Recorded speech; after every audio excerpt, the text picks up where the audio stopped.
ਧੰਨ ਧੰਨ ਸਾਹਿਬ ਸ੍ਰੀ ਗੁਰੂ ਗ੍ਰੰਥ ਸਾਹਿਬ ਮਹਾਰਾਜ ਜੀ ਦੀ ਪਾਵਨ ਪਵਿੱਤਰ ਗੋਦ 'ਚ ਬੈਠੀ ਗੁਰੂ ਰੂਪ ਸਵਾਰੀ ਸਾਧ ਸੰਗਤ ਜੀ ਫਤਿਹ ਪ੍ਰਵਾਨ ਕਰਨੀ। ਵਾਹਿਗੁਰੂ ਜੀ ਕਾ ਖਾਲਸਾ, ਵਾਹਿਗੁਰੂ ਜੀ ਕੀ ਫਤਿਹ। ਸਭ ਤੋਂ ਪਹਿਲਾਂ ਤਾਂ ਸਮੁੱਚੀ ਸੰਗਤ ਨੂੰ ਸਾਹਿਬ ਸ੍ਰੀ ਗੁਰੂ ਤੇਗ ਬਹਾਦਰ ਸਾਹਿਬ ਮਹਾਰਾਜ ਜੀ ਦੇ 401ਵੇਂ ਪ੍ਰਕਾਸ਼ ਪੁਰਬ ਦੀ ਲੱਖ ਲੱਖ ਵਧਾਈ। ਵਧਾਈ ਦੇ ਪਾਤਰ ਇਹ ਸੰਗਤ ਜਿਹੜੀ ਦੇਸ਼ ਦੇ ਵੱਖ-ਵੱਖ ਕੋਨਿਆਂ ਤੋਂ ਅੱਜ ਇੱਥੇ ਆ ਕੇ ਆਪਣੇ ਗੁਰੂ ਨੂੰ ਨਤਮਸਤਕ ਹੋ ਰਹੀ ਹੈ। ਵਧਾਈ ਦੇ ਪਾਤਰ ਦੇਸ਼ ਦੀ ਕੇਂਦਰ ਦੀ ਸਰਕਾਰ, ਜਿਨ੍ਹਾਂ ਨੇ ਇਹ ਅੱਜ ਦਾ ਸ਼ਤਾਬਦੀ ਸਮਾਰੋਹ ਜਿਹੜਾ ਲਾਲ ਕਿਲੇ ਦੇ ਉਸ ਮੈਦਾਨ ਦੇ ਵਿੱਚ ਰੱਖਿਆ, ਜਿਹਦੀਆਂ ਭਾਵਨਾਵਾਂ ਸਿੱਖਾਂ ਦੇ ਵਿੱਚ ਬਹੁਤ ਨੇ। ਕਿਉਂਕਿ ਜਿਸ ਵਕਤ ਗੁਰੂ ਕਾ ਸਿੱਖ ਸੀਸਗੰਜ ਸਾਹਿਬ ਨਤਮਸਤਕ ਹੋਣ ਜਾਂਦਾ, ਉਹ ਸਾਹਮਣੇ ਉਹ ਲਾਲ ਕਿਲੇ ਨੂੰ ਦੇਖ ਕੇ ਦਿਲਾਂ ਦੇ ਵਿੱਚ ਕਈ ਵਲਵਲੇ ਉੱਠਦੇ ਸੀ ਕਿ ਉਹ ਜਗ੍ਹਾ ਜਿੱਥੋਂ ਸਾਡੇ ਮਹਾਰਾਜ ਦਾ ਜਿੱਥੋਂ ਸ਼ਹੀਦੀ ਦਾ ਫਰਮਾਨ ਹੋਇਆ, ਉਸ ਸਥਾਨ ਨੂੰ ਦੇਖਦੇ ਸੀ। ਔਰ ਅੱਜ ਉਸੇ ਸਥਾਨ ਦੇ ਉੱਤੇ ਬੈਠ ਕੇ ਗੁਰੂ ਦੇ ਜਸ ਗਾਇਨ ਹੋ ਰਹੇ ਆ। ਮੈਂ ਕੇਂਦਰ ਦੀ ਸਰਕਾਰ ਦਾ ਔਰ ਖਾਸ ਤੌਰ ਕਰਕੇ ਨਰਿੰਦਰ ਮੋਦੀ ਜੀ ਦਾ, ਸਾਡੇ ਮਾਨਨੀय ਪ੍ਰਧਾਨ ਮੰਤਰੀ ਜੀ ਦਾ, ਉਹਨਾਂ ਦਾ ਬਹੁਤ ਬਹੁਤ ਧੰਨਵਾਦ ਕਰਦਾ ਸਮੁੱਚੀ ਕਲਚਰਲ ਮਿਨਿਸਟਰੀ ਜੀ ਦਾ, ਔਰ ਜਿਨ੍ਹਾਂ ਦੇ ਸਾਰੇ ਪ੍ਰਬੰਧ ਜਿਨ੍ਹਾਂ ਨੇ ਕੀਤੇ, ਔਰ ਦੇਸ਼ ਦੇ ਅੱਜ ਵੱਖ-ਵੱਖ ਕੋਨੇ ਤੋਂ ਇੱਥੇ ਸੰਗਤ ਨੂੰ ਬੁਲਾਈ। ਗੁਰੂ ਤੇਗ ਬਹਾਦਰ ਸਾਹਿਬ ਜੀ ਦੇ ਬਾਰੇ ਸਾਰੀ ਦੁਨੀਆ ਜਾਣਦੀ ਹੈ ਕਿ ਤੇਗ ਮਲ ਤੋਂ 13 ਸਾਲ ਦੀ ਉਮਰ ਦੇ ਵਿੱਚ ਜਿਸ ਤਰੀਕੇ ਦੇ ਨਾਲ ਤੇਗ ਬਹਾਈ, ਔਰ ਤੇਗ ਬਹਾਦਰ ਦਾ ਖਿਤਾਬ ਉਹਨਾਂ ਨੂੰ ਉਹਨਾਂ ਦੇ ਪਿਤਾ ਜੀ ਨੇ ਦਿੱਤਾ। 26 ਸਾਲ ਉਸ ਤੋਂ ਬਾਅਦ ਇੱਕ ਪੌਰੇ ਦੇ ਵਿੱਚ ਬਾਬਾ ਬਕਾਲੇ ਉਹਨਾਂ ਨੇ ਤਪ ਕੀਤਾ, ਔਰ ਉਸ ਤਪ ਦਾ ਸਦਕਾ ਉਸ ਤੋਂ ਬਾਅਦ ਜਿਹੜੀ ਸ਼ਹੀਦੀ ਦਿੱਤੀ, ਮੈਂ ਸਮਝਦਾ ਕਿ ਸਿਰਫ ਤੇ ਸਿਰਫ ਉਸ ਇਬਾਦਤ ਦਾ ਸਦਕਾ ਜਿਹੜੀ ਸ਼ਹਾਦਤ ਹੋਈ। ਜਦ ਤੱਕ ਇਬਾਦਤ ਨਾ ਹੋਏ ਕਿ ਸ਼ਹੀਦੀ ਨਹੀਂ ਦੇ ਸਕਦਾ। ਔਰ ਗੁਰੂ ਤੇਗ ਬਹਾਦਰ ਸਾਹਿਬ ਜੀ ਦੇ ਨਾਲ ਭਾਈ ਸਤੀ ਦਾਸ, ਭਾਈ ਮਤੀ ਦਾਸ, ਭਾਈ ਦਿਆਲਾ ਜੀ ਨੇ ਜਿਸ ਤਰੀਕੇ ਦੇ ਨਾਲ ਸ਼ਹਾਦਤਾਂ ਦਿੱਤੀਆਂ, ਮੈਂ ਸਮਝਦਾ ਕਿ ਅੱਜ ਬਹੁਤ ਵੱਡੀ ਗੁਰਤੀ ਅੱਜ ਗੁਰਸਿੱਖਾਂ ਨੂੰ ਮਿਲੀ ਹੈ। ਔਰ ਉਸ ਤੋਂ ਬਾਅਦ ਜਿਸ ਤਰੀਕੇ ਦੇ ਨਾਲ ਖਾਲਸਾ ਪੰਥ ਦੀ ਸਾਜਨਾ ਹੋਈ, ਅਸੀਂ ਸਾਰੇ ਉਹਨੂੰ ਜਾਣਦੇ ਹਾਂ। ਅੱਜ ਗੁਰੂ ਕਾ ਸਿੱਖ ਇਸ ਮੈਦਾਨ ਦੇ ਵਿੱਚ ਆਪਣੀ ਕੇਂਦਰ ਦੀ ਸਰਕਾਰ ਦੇ ਨਾਲ ਮਿਲ ਕੇ ਜਿਸ ਤਰੀਕੇ ਦੇ ਨਾਲ ਇਹ ਪਰਵ ਮਨਾ ਰਿਹਾ, ਮੈਂ ਸਮਝਦਾ ਕਿ ਬਹੁਤ ਵੱਡਾ ਹੱਕ ਸੀ ਸਾਡਾ।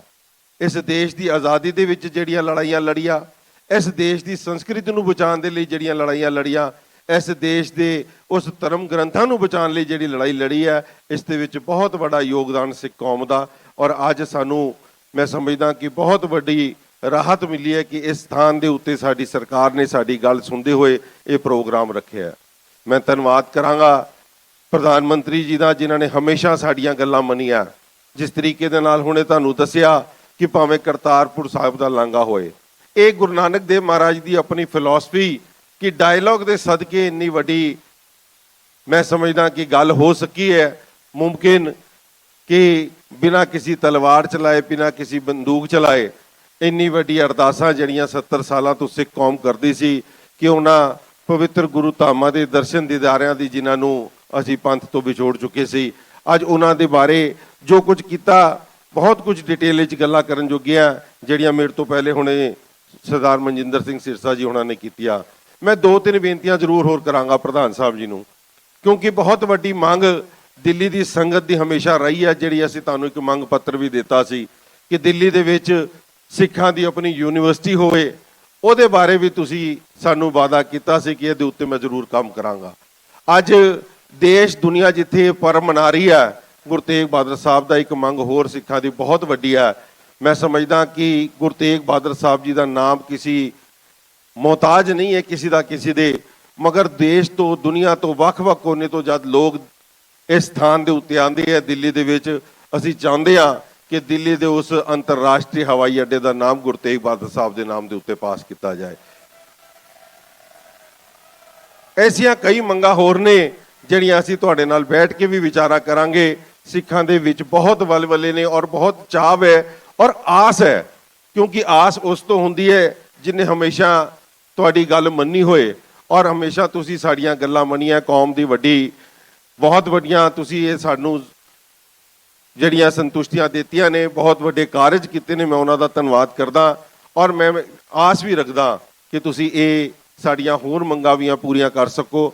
ਮੈਂ ਗੁਰੂ ਚਰਨਾਂ 'ਚ ਅਰਦਾਸ ਕਰਦਾ ਕਿ ਜਿਸ ਭਾਵਨਾ ਦੇ ਨਾਲ ਤੁਸੀਂ ਇਸ ਪੁਰਬ ਨੂੰ ਮਨਾਇਆ, ਮਹਾਰਾਜ ਤੁਹਾਡੀਆਂ ਹਮੇਸ਼ਾ ਖੁਸ਼ੀਆਂ ਨਾਲ ਝੋਲੀਆਂ ਭਰ ਕੇ ਰੱਖਣ। ਮਹਾਰਾਜ ਤੁਹਾਨੂੰ ਐਸੀ ਤਰੀਕੇ ਨਾਲ ਤੰਦਰੁਸਤੀਆਂ ਬਖਸ਼ਣ, ਤੁਸੀਂ ਦੇਸ਼ ਕੌਮ ਦੀ ਵੱਡੀ ਸੇਵਾ ਕਰ ਸਕੋ। ਮੈਂ ਇੱਕ ਵਾਰ ਆਈ ਸੰਗਤ ਦਾ ਫਿਰ ਤੋਂ ਲੱਖ ਲੱਖ ਧੰਨਵਾਦ ਕਰਦਾ ਸੰਗਤ ਜਿਹੜੀਆਂ ਬਹੁਤ ਖੇਚਲਾਂ ਤੋਂ ਬਾਅਦ, ਕਿਉਂਕਿ ਇੱਕ ਸਿਸਟਮ ਹੁੰਦਾ ਸਿਕਿਉਰਿਟੀ ਦਾ, ਉਸ ਦੇ ਬਾਵਜੂਦ ਵੀ ਇੰਨੀ ਗਰਮੀ ਦੇ ਵਿੱਚ ਸ਼ਾਮ ਤੋਂ ਆ ਕੇ ਇੱਥੇ ਬੈਠੀ ਹੈ। ਬਹੁਤ ਬਹੁਤ ਧੰਨਵਾਦ। ਵਾਹਿਗੁਰੂ ਜੀ ਕਾ ਖਾਲਸਾ, ਵਾਹਿਗੁਰੂ ਜੀ ਕੀ ਫਤਿਹ।